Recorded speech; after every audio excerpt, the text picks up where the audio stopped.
Hello and welcome. My name is John Zinni, and on behalf of Fisher Sports Broadcast Network, we have selected a Player of the Week, and I'm sitting alongside Anthony Cucit, who we have named the Fisher Sports Broadcasting Player of the Week.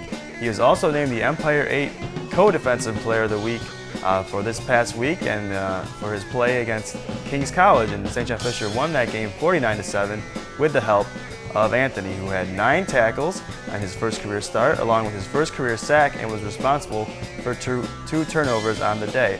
One was an interception, and the other was a forced fumble and then a recovered fumble.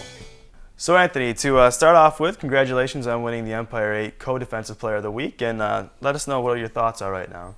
Well, I wasn't really expecting the award. I mean, my guys were doing a great job of keeping blockers off me the whole day, letting me kind of roam free. My coaches put me in a great spot to get the interception because I was blitzing at that time, and getting the forced fumble. My guys are holding it up. Just came behind them and stripped out the ball. And you know, this Kings College game, it was, you know, you guys were heavily favored coming in, obviously, being the third-ranked team in the nation in one poll and fifth in the other. But they came out, the Kings offense, and really put some nice drives together. Well, we didn't really come out with the enthusiasm that we should have. I mean, they came out, they were hot, they were ready to go. They came down, had a 15-play drive and a 14-play drive. They put us down deep, but we didn't break. We stood them up at about the 20-yard line each time, and we got the ball back for our offense. So coming into this year as a starter, it's certainly a different role than you played last year. If you want to talk a little bit about the comparison from your role in the defense this year to your role in the defense last year. Well, last year as a special teams player, I mean, wasn't playing much defense. This year, I mean, it's a lot more pressure now. A lot more time has to go into film watching and everything else. It's been nice. I had a nice competition with Derek Melnick to get the starting spot, but I don't know. It's been kind of a hard change, but I'm trying to do my best with it, and I think the first game worked out pretty well for me. I'd say so, and you did pretty well in that first game. Like you said, 9 tackles and a sack and two turnovers. So that's a pretty good day. And we'll talk about, you know, you coming in this year with the loss of Gene Lang, what you and the rest of the linebacking core have had to do to kind of fill in that gap. I mean, that's 290 tackles you're missing over the past 2 years. Yeah, Gene and Bill Fox left last year, and me and Josh Gottlieb has had to pick it up a lot. I mean, it's a hard role to fill. No one's really going to fill Gene's shoes, but we're trying to do the best we can. I mean, watching films of him, seeing how he did it.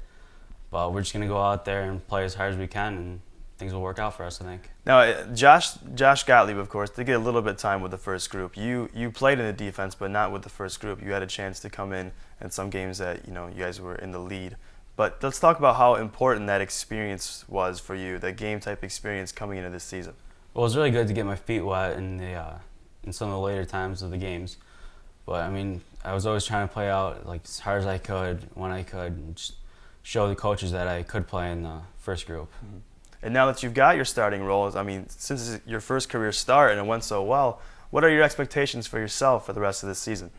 Well, I'd like to have games like this all year, but I don't think that's going to happen necessarily, but I'm just going to go out there and try to play as hard as I could, and if I don't have the best game of my life, I'll have Josh Gottlieb or Steve Flagler or somebody else step up on the defense.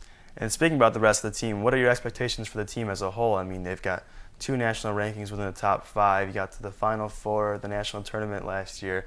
A lot of expectations in this area and around the country for this football team this year. What do you think this team will do? Well, I think we're going to have a great team again.